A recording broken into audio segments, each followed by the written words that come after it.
नमस्कार साथियों और आप सभी का लिटरेचर लवर्स में बहुत बहुत स्वागत। मैं हूं एकेएस राजवीर और दोस्तों आज आपके लिए एक बहुत ही अच्छी पोयम लेकर के आया हूं। जॉन कीट्स की एक पोयम है जिसका नाम है ब्राइट स्टार। इस पोयम के बारे में पढ़ेंगे, लाइन बाय लाइन पढ़ेंगे और हर एक इंफॉर्मेशन जो एग्जाम के लिए जरूरी है आपको मिल जाएगी। दोस्तों अगर आप चैनल पर नए हैं तो सब्सक्राइब कीजिएगा और शेयर कीजिएगा अपने फ्रेंड्स के साथ सो दैट कि ज्यादा से ज्यादा लोगों तक हम लोग पहुंच सके। दोस्तों इस पोयम को हम लोग शुरू करते हैं तो सबसे पहले मैं थोड़ा सा इस पोयम के बारे में बताना चाहूंगा। जॉन कीट्स जिनका बर्थ हुआ था 1795 के टाइम पीरियड में और डेथ हुई थी 1821 के टाइम पीरियड में। बहुत ही इमेच्योर एज थी, ये कह दीजिए कि कोई खास एज नहीं थी और उसी एज में इनकी डेथ हो गई।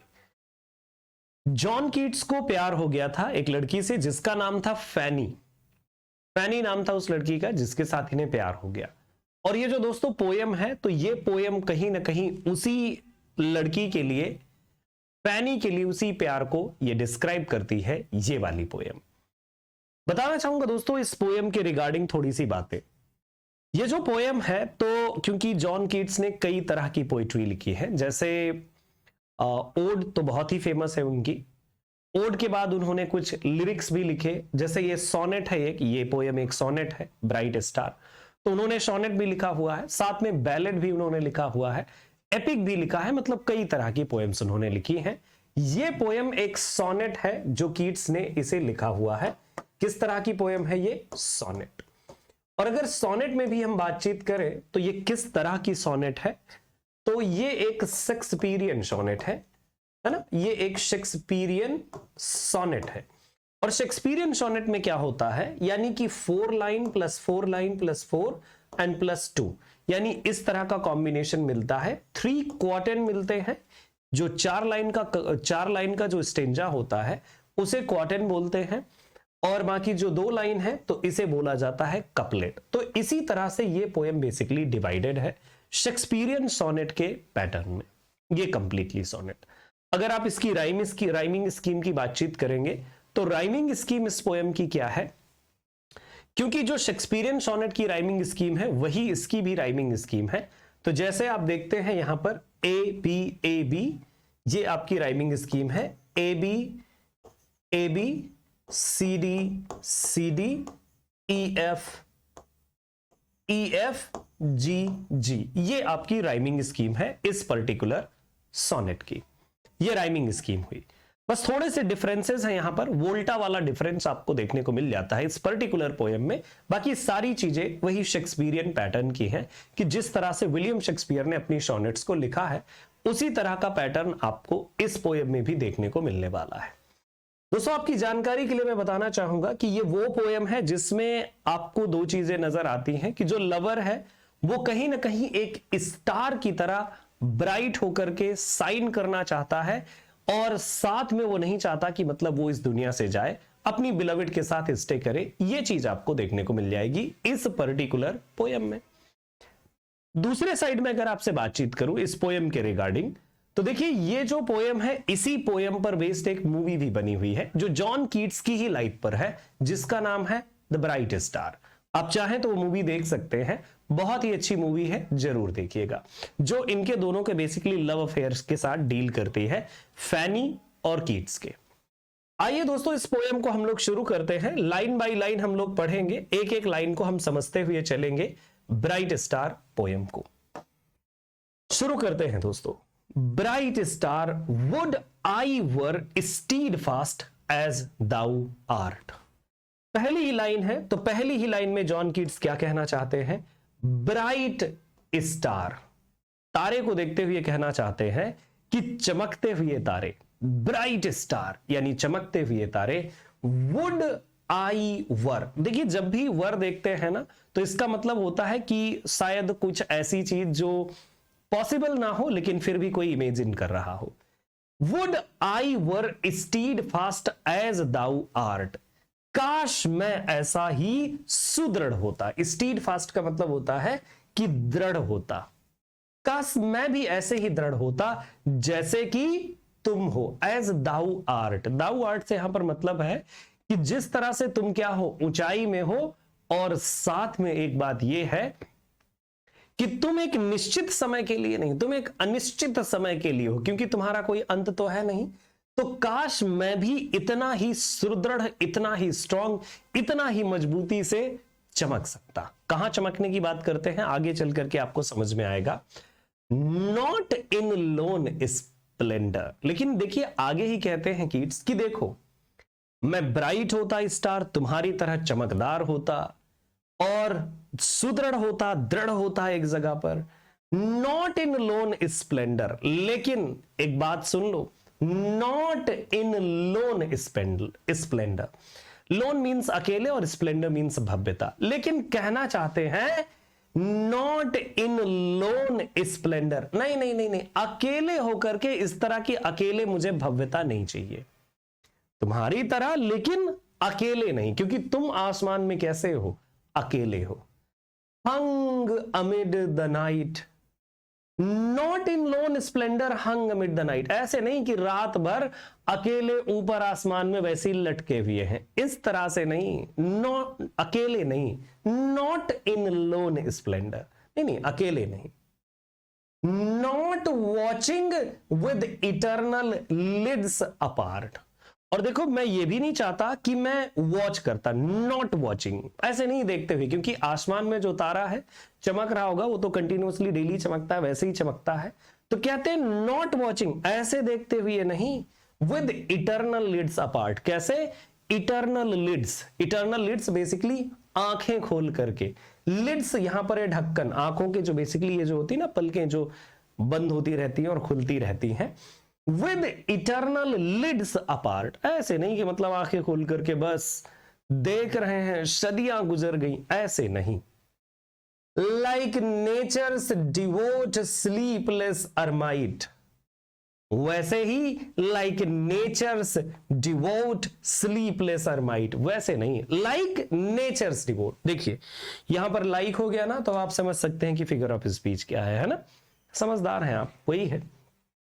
लाइक नेचर्स डिवोट स्लीपलेस अरमाइट, वैसे नहीं कि जैसे प्रकृति का पुजारी, नेचर्स डिवोट स्लीपलेस अरमाइट, बिना सोया हुआ अरमाइट यानी कोई महात्मा, कोई सोलिटरी अकेली जगह पर रहने वाला कोई इंसान, महात्मा जो नेचर की तमाम सारी क्रियाकलापों को देखता हो और स्लीपलेस रहा हो, बिना सोए हुए। क्योंकि जब तारा आंखें खोल करके कंटिन्यूअसली देखता रहेगा तो भाई सो भी नहीं पाएगा। तो ऐसे नहीं जॉन कीट्स कहते हैं, ऐसे नहीं।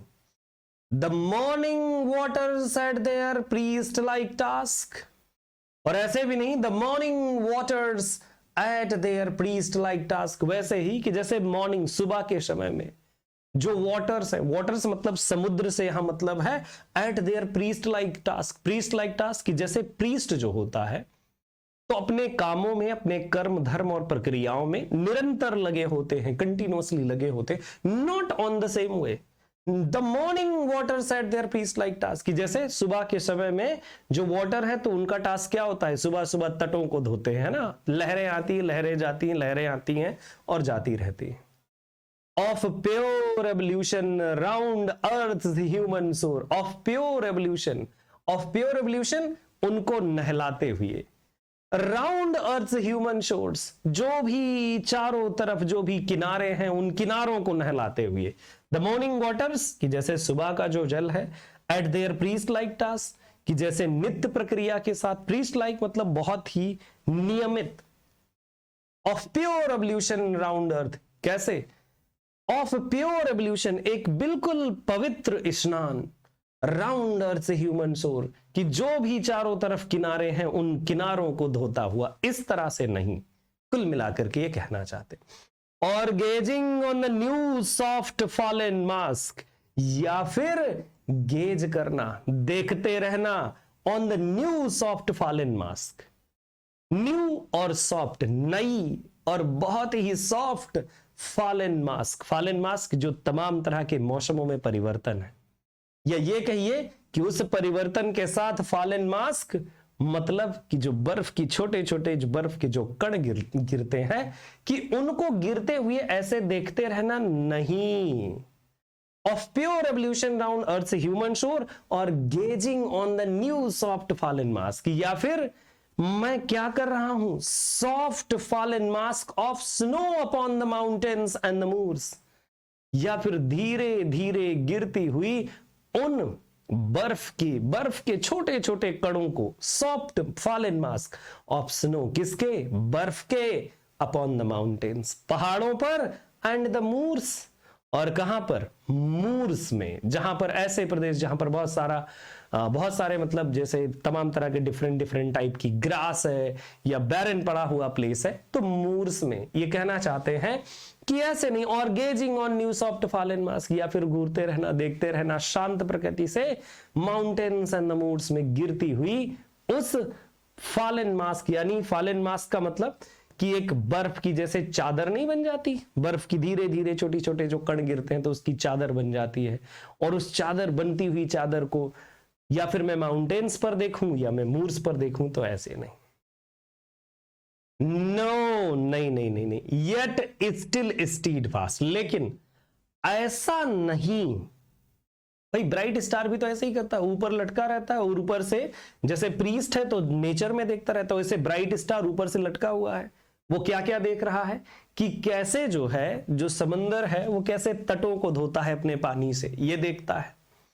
किस तरह से जो ये समुंदर है, समंदर का पानी किस तरह से स्नान कराता है उन किनारों को, या फिर वो देखता रहता कि कैसे छोटे छोटे बर्फ के कण पृथ्वी पर गिर रहे हैं, क्योंकि ऊंचाई से वो और भी अच्छे से देख सकता है।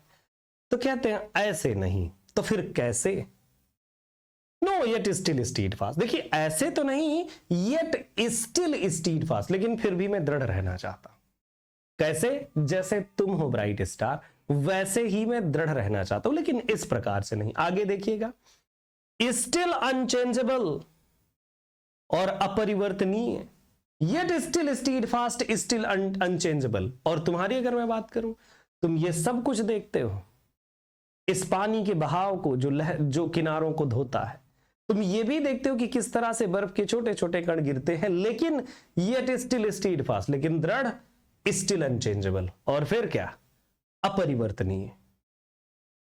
लेकिन कहते हैं कि पता है, सुनो मैं क्या कहना चाहता हूं, yet still steadfast, no, yet still steadfast, still unchangeable, cheek pillowed on my love's white ripening breast, cheek pillowed on my love's white ripening breast, कहते हैं कि मेरे जो चीक हैं, जो मेरे गाल हैं, तो वो गाल कैसे हो, पिलोड, चीक पिलोड, मतलब जो मेरे गाल हो वो एक तरह से पिलो बना ले, एक तकिया बना ले, on my lovers white ripening breast, मेरी प्रेमिका के वाइट राइपनिंग ब्रेस्ट, यानी कि राइपनिंग ब्रेस्ट यहां पर बेसिकली जो ये वर्ड यूज किया है, ये मतलब कि जिस तरह से उनकी जो प्रेमिका है वो बड़ी हो रही है, तो उनके शरीर का भी विकास हो रहा है, ब्रेस्ट का भी विकास हो रहा है ना।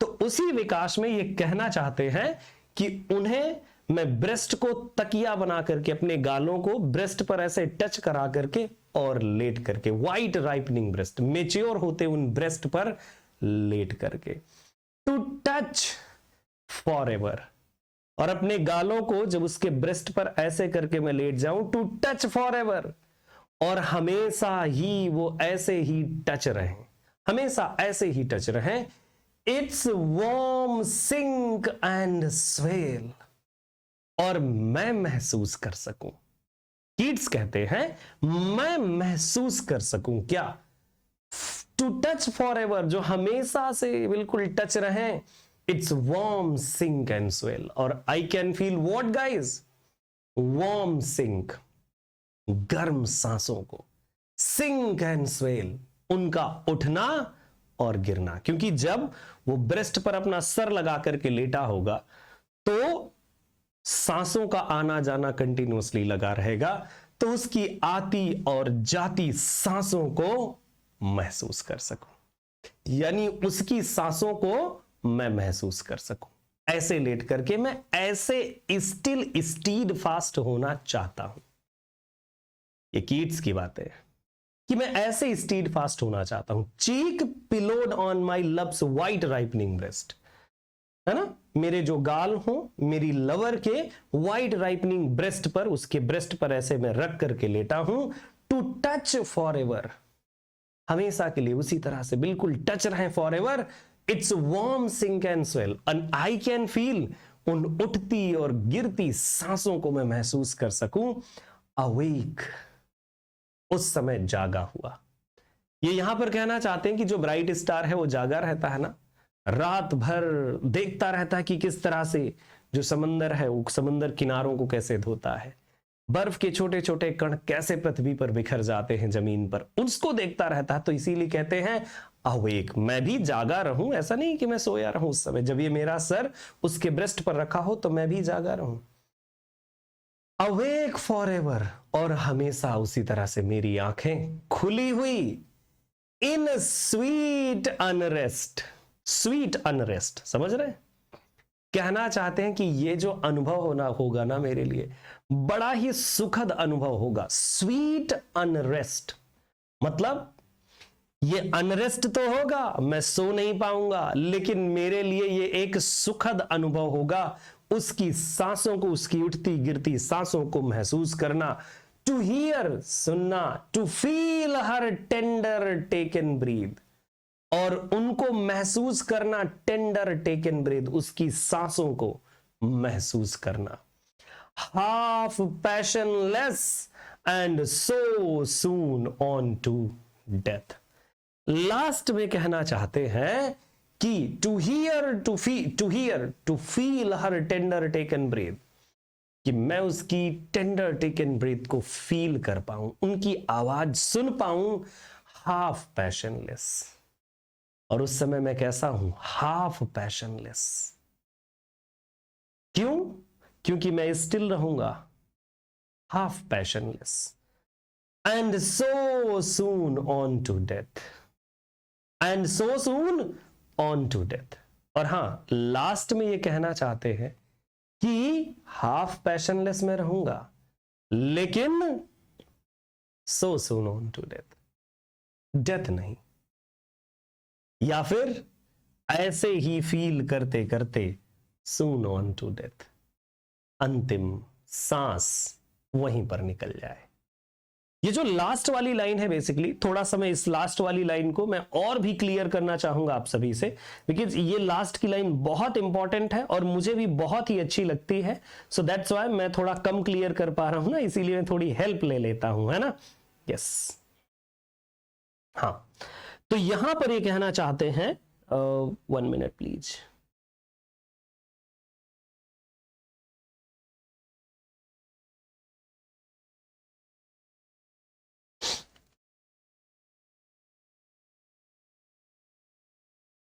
And yeah, live forever. And if all this isn't possible, कहना चाहते हैं half passionless।